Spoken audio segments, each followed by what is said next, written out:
am an advocate for the local church. I think that it is necessary if you are a Bible believing follower of Jesus Christ. I don't want to say it's mandatory, but I would behoove you to find a community that will help you to grow, disciple you, teach you, love on you. It is essential for your like real growth, like real growth. I was in ministry for 10 years, right? I helped plant a church, and I saw the ins and outs. I saw new members come in. I saw them have real encounters with God. I saw them connect. I saw them grow. I saw new people come in. I saw them be jarred by church culture and not really like it and back up. I've seen people be hurt.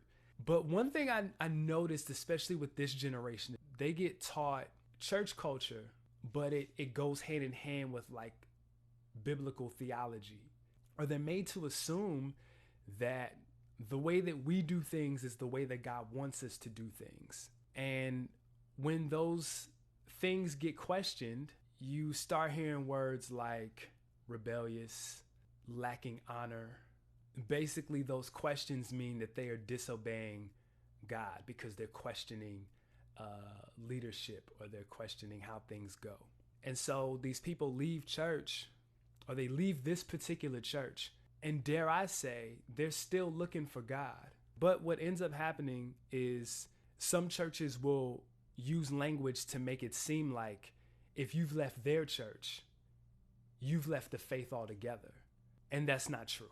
What ends up happening is hearing that language from these people that you've loved, and it makes them not want to deal with anything that looks like that.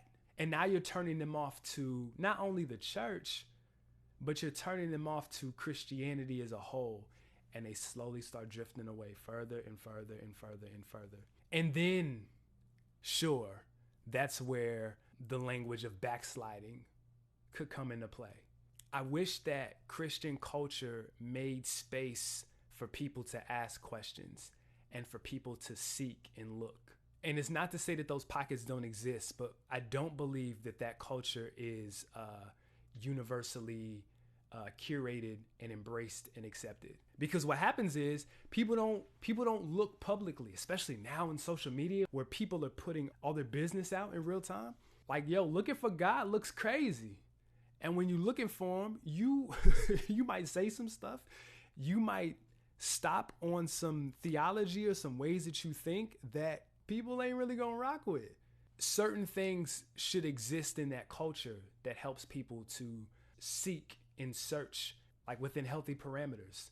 You know, community is important. Church and community, it's the same thing. Community of people who are empathetic, community of people who are prayerful, community of people who are discerning, community of people who are understanding, or at least desire to be understanding. Those things need to exist. Listen, y'all, God is coming back for his bride, and his bride ain't gonna have no spots, no wrinkles. But it may not look like what we've traditionally ascribed his bride to look like. And I think in some ways it'll look different. I think in some ways it'll look familiar. So there's going to have to be some humility on both sides.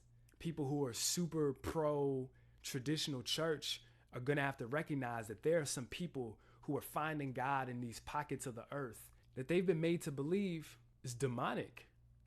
And it ain't. On the flip side, some of the stuff that they learned in those buildings, saving their life, that it has value. I think that's plenty. That's a lot to chew on, and that's okay, because we have nothing but time to do that. My name is ArmondWakeUp, and I encourage you to free yourself.